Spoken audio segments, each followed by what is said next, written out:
வாக்கா வாக்காளர் பட்டியலில் ஆல்ரெடி உங்கள் பேர் இருக்கிறவங்களுக்கு நான் சொல்கிறேன்.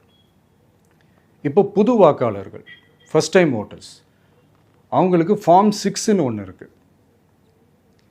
அதை நீங்கள் ஃபில்அப் பண்ணி நீங்கள் உங்கள் ஏரியாவில் இருக்கிற சம்மந்தப்பட்ட உங்கள் அலுவலகத்தில் நீங்கள் டைரெக்டாகவும் சப்மிட் பண்ணலாம், இல்லை நீங்கள் ஆன்லைன்லேயும் சப்மிட் பண்ணலாம். அப்படி ஆன்லைனில் நீங்கள் சப்மிட் பண்ணிங்கன்னா அதுக்கான ஸ்க்ரீன்ஷாட்டை எடுத்து வச்சுக்கோங்க. ஃபோனில் மெசேஜ் வரும், அதை சேவ் பண்ணி வச்சுக்கோங்க. அப்ராடில் இருக்கிறவங்க கூட அந்த எஸ்ஏஆர் ஃபார்மை டவுன்லோட் பண்ணி நீங்கள் அதை ஃபில்அப் பண்ணி சப்மிட் பண்ணலாம். அதுக்கான அக்னாலேஜ்மெண்ட்டை வாங்கி வச்சுக்கோங்க. ரொம்ப முக்கியமாக உங்களோட பிஎல்ஓ அந்த ஆஃபீஸர் யாருன்னு தெரிஞ்சு வச்சுக்கோங்க. இந்த தேர்தல் ஆணையம் அந்த வெப்சைட்டில் போனீங்கன்னா அந்த பர்டிகுலர் பிஎல்ஓ ஆஃபீஸரோட ஃபோன் நம்பர் கூட நீங்கள் எடுத்து வச்சுக்கலாம்.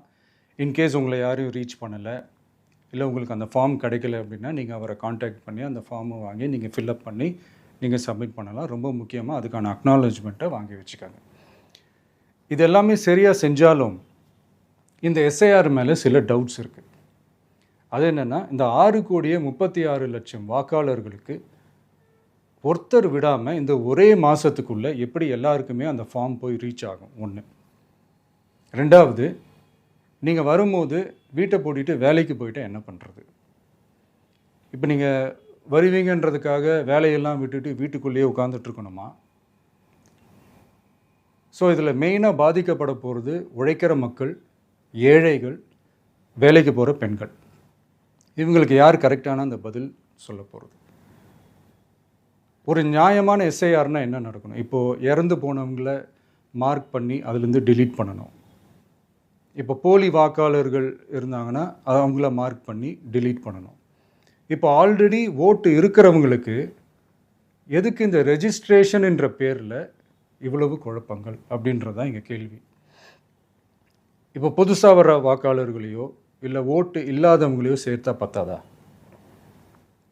இப்போ ரீசெண்டாக நடந்த இப்போ எலெக்ஷன் 2021, 24 எப்படி எல்லாருமே ஓட்டு போட்டோம்?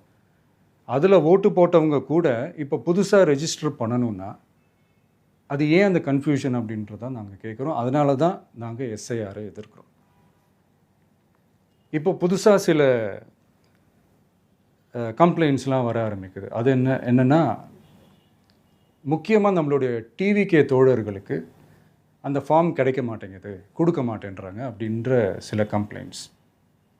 இது யார் பண்ணுறாங்க அப்படின்றது நான் தான் சொல்லி தெரிய வேணும்னு ஒன்றும் அவசியம் இல்லை உங்களுக்கு.